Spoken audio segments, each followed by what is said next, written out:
last play. Yeah. When Dayton got the shot, was that what you looking for? I know you put in your 5 good shooter. Yeah. So. So it's a go screen action that has a handful of options on it.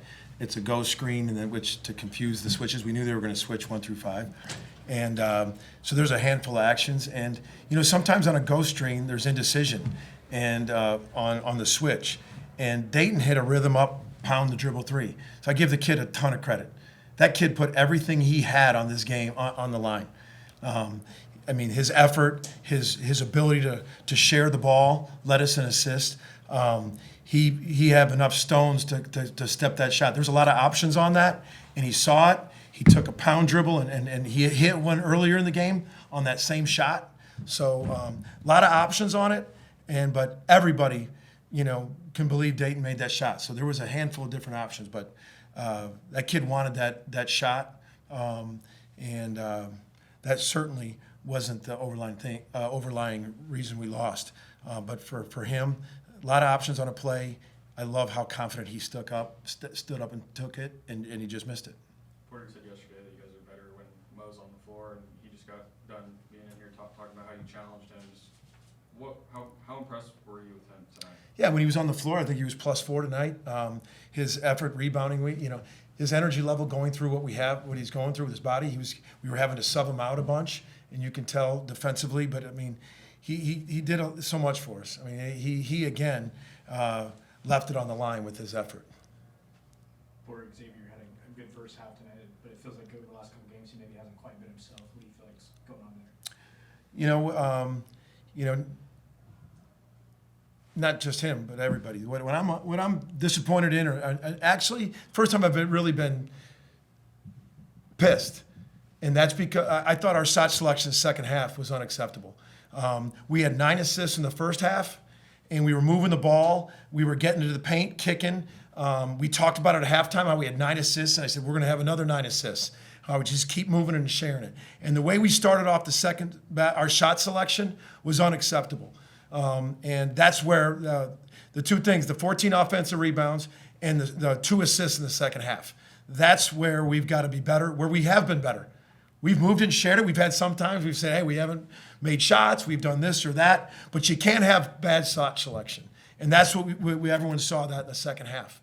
And I'll correct that. And I was disappointed. It's the first time I felt like that all year, that it's been like that. And the 2 assists compared to 9 in the first is the storyline. Porter, it seems like it's been this was a tough loss. It seems like there's been a couple of those this season. Yeah. You've coached a lot in your career, including 10 years at Loyola. Is there a season or a moment from your time there that you could maybe apply to now and at this point in the season? I'd have to think about that, like to see where, I'll say this in coaching, you go through ups and downs with that. And what I've been so, with this team, and I've been outspoken on how much I like this team.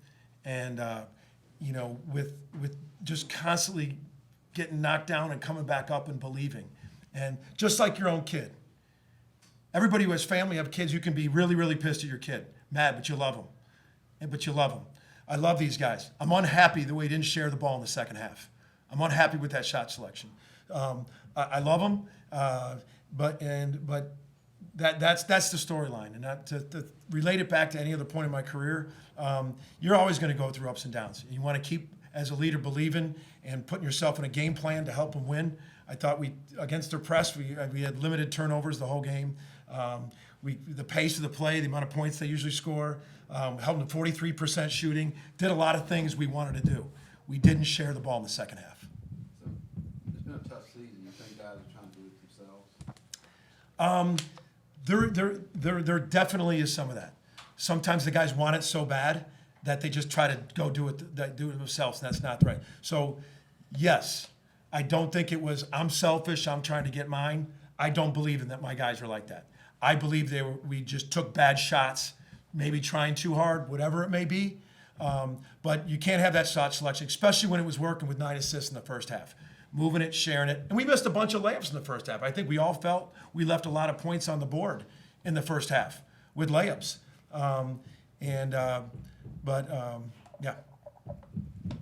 Warner, just with Buddy being here, the Final Four team and everything, just Yeah. Was it pretty cool? I mean, or what do you kind of take away from it? Yeah, it's the last thing I said on the radio. You know, obviously, emotions are high, you're not feeling well, but God dang. I thought two things that stuck out to me. One is the honoring Buddy for what he did. And it's an era where you would stay 4 years, where an All-American would stay 4 years. And you got to honor that because we just don't know how fans are going to get that. You just don't know where that's going to go in the future. So I thought that's really cool. And the whole team, not just Buddy, the whole team. It takes a team. Trust me, I've been there to get to the Final Four. It's very, very hard. And you need a lot of people contributing. So to honor the whole team, I thought was awesome. And then this last thing I said on the radio was every single person that was here was on the edge of their seat trying to help us win, and I thank him for that.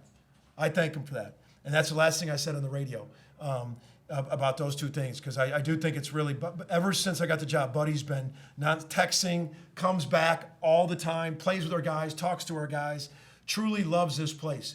And it's a superstar who has a home. And that's a concern moving forward, a lot of people, is when you're at 3 or 4 schools, where do they call home? And Buddy Hield and that team calls Oklahoma home, and Oklahoma honored them tonight, and that was awesome.